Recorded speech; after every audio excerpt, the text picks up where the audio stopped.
The NBA new season regular season is about to start, and the preseason has also become an important occasion for each team to show their strength and mesh their lineups.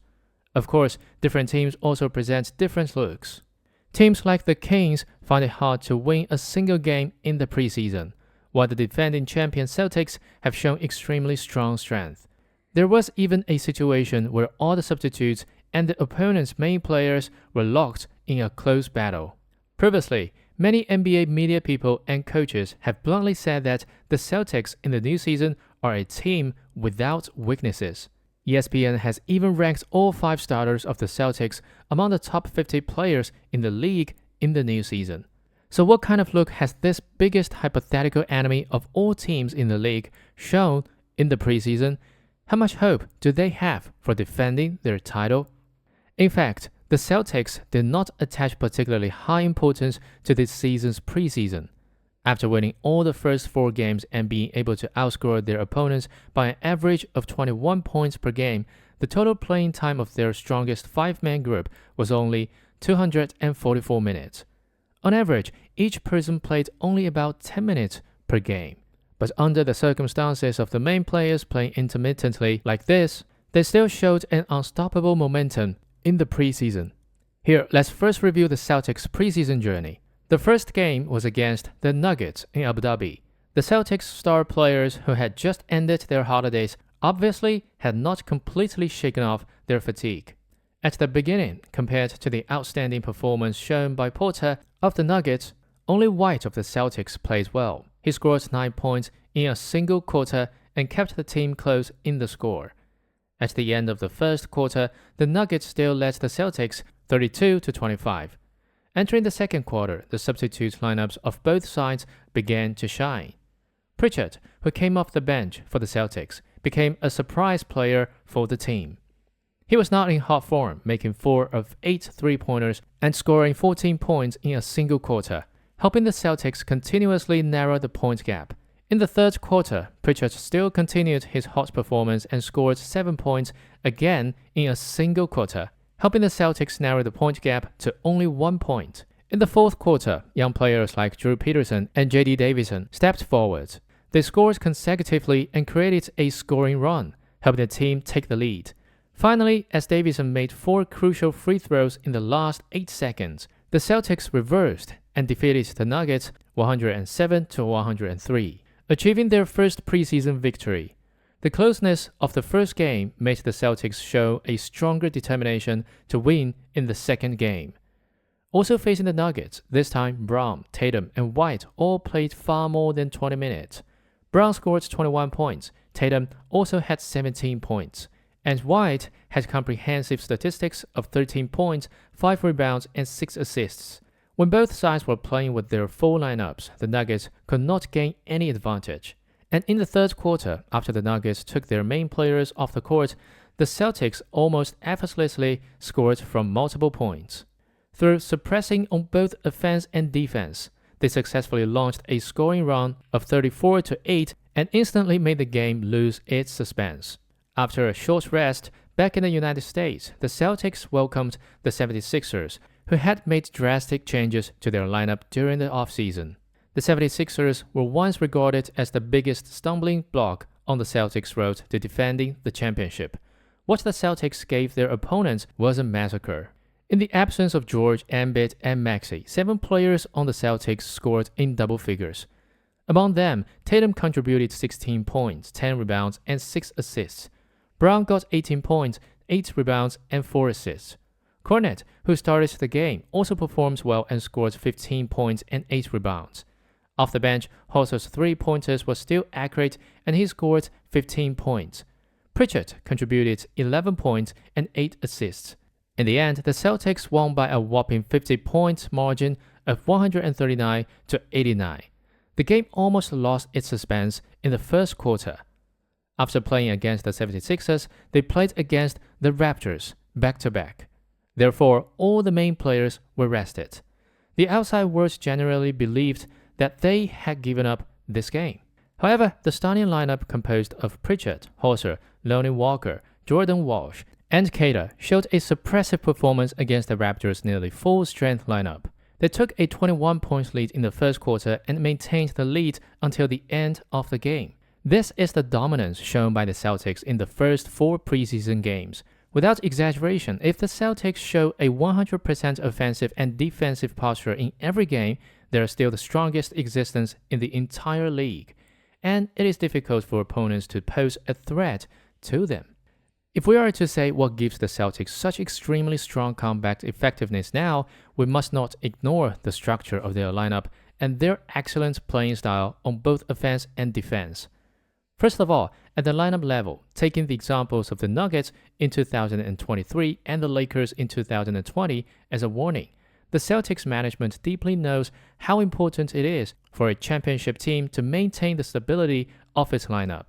So at the beginning of this summer, they renewed Holiday's contracts for 4 years and $135 million. After the free agency market opened, they renewed Tatum's contract for 5 years and $315 million and renewed White's contract for 4 years and $126 million, maintaining the stability of the core 5-man group. Although from a salary perspective, the Celtics will face great pressure, but it also reflects from the sides their determination to fully take advantage of the championship window in these years. Currently, Tatum is 26 years old, Brown is 27 years old, Porzingis is 29 years old, and White is 30 years old. Except for Holiday and Horford being older, the core players and core rotations in the team are in their prime of their careers and can achieve a lot in recent years. At the same time, on the bench, the Celtics also offers renewal contracts to Pritchard, Hauser, Tillman, and others. It can almost be said that they perfectly retained the structure of their championship lineup and continued their strong combat effectiveness into the new season. When it comes to both offense and defense, the Celtics' tactical system is also quite mature. First of all, on the offensive end, the Celtics' offensive tactical system is known for its flexibility and variety, among which the 2-to-1 series of tactics is particularly prominent. The 2-to-1 series of tactics originated from the screen cooperation between the shooting guard and the point guard, but under the framework of the Celtics, this 2-to-1 generally refers to the side screen in fast breaks, allowing main attackers like Tatum and Brown who have single playability to target the weaknesses of the opponent. To put it more bluntly, through the 2-to-1 screen, the opponent's guard is placed in front of the 2 Js. At the same time, the outside containment of other players is used to help the 2 Js obtain the opportunity for local 1-versus-1 single points blasting. This tactical system not only makes full use of the player's individual abilities, but also enhances the team's offensive efficiency. In the 2-to-1 series of tactics, Tatum's misalignment offensive firepower is particularly prominent. He can always quickly find the weak link in the opponent's defense line in fast breaks and use this side screen to quickly cut into the opponent's inside and score. At the same time, the 2-to-1 series of tactics can also attract defense and create open shooting opportunities for outside shooters. The Celtics are also very good at using the space on the court. They will frequently run after the screen to bring the opponent's short defender under the basket and draw the center to the outside, thus reducing the difficulty of their breakthrough and finishing. The excellent 5-out system makes the Celtics always succeed on the offensive end. As for the defensive end, there is no need to say more. The Celtics have fully demonstrated their defensive prowess in last year's finals. The starting 5 all have extremely strong one-on-one defensive abilities. With their excellent physical fitness and defensive experience, they can greatly limit the opponent's offense and also be always ready to double team. Once the opponent rushes into the restricted area, the Celtics' highly flexible defense will quickly shrink, forcing the opponent to make a choice in a short time. Opponents often make mistakes or get blocked. The leading by example of starting players such as Tatum and Brown naturally also drives the substitutes to be more willing to devote themselves to defense. Everyone on the bench can have a fearless performance on the court and also have extremely strong tactical execution ability. This also allows the Celtics to maintain high-quality defensive quality throughout the game. So for this team that is almost flawless on both offense and defense, what is the probability of successfully defending the championship in the new season? There's no doubt that the Celtics are still the team most likely to win the championship in the new season. Let's first look at the teams in the Eastern Conference that may pose a threat to them. The New York Knicks have made certain reinforcements in the offseason. They have obtained Bridges, the league's top 3D player, and traded for Towns, an interior player with extremely talented offense from the Timberwolves. However, the perimeter group composed of Bridges, Hart, and Brunson is at a significant disadvantage in size when facing the Celtics perimeter.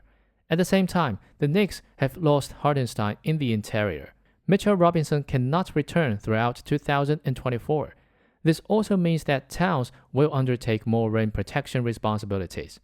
Coach Thibodeau's overuse of players will inevitably bring potential injury risks to the Knicks at the end of the season. In comparison, lineup depth becomes a major advantage for the Celtics when facing the Knicks. Another opponent is the 76ers. The 76ers obtained George, Martin, Gordon, and others this summer, further improving their front court quality and perimeter size.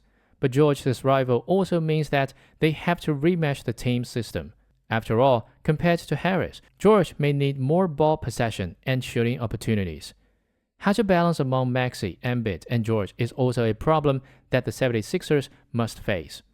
At the same time, neither Embiid nor George has proven themselves in the playoffs of their previous careers. In the playoffs of the new season, whether they can play stably remains a question mark. In comparison, the Celtics stars play more stably and the system is more mature, which will also help them gain the upper hand when facing the 76ers. The situation of the once dominant Bucks in the Eastern Conference is also not optimistic. Due to the aging of Middleton, Big Lopez, and others, Holiday was given to the Celtics, which led to Antetokounmpo having to undertake more offensive and defensive responsibilities and increasing the risk of injury. Coupled with the fact that the Bucks failed to successfully solve the cooperation problem between Lillard and Antetokounmpo throughout the last year, and they were unable to carry out large-scale reinforcements in the off-season. As expected, the Bucks in the new season will hardly pose a threat to the Celtics' status. Finally, let's talk about the Mavericks, the Celtics' opponent in the finals last season. The Mavericks lost players like Little Jones and Green in the off-season, but introduced players like Clay and Marshall. With the overall lineup weakened on the defensive end, it is more threatening on the offensive end.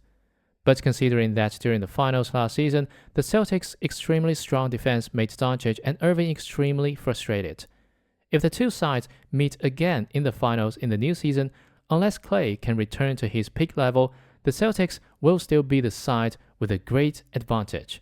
At present, it still seems very likely that the Celtics will complete the defense of their championship.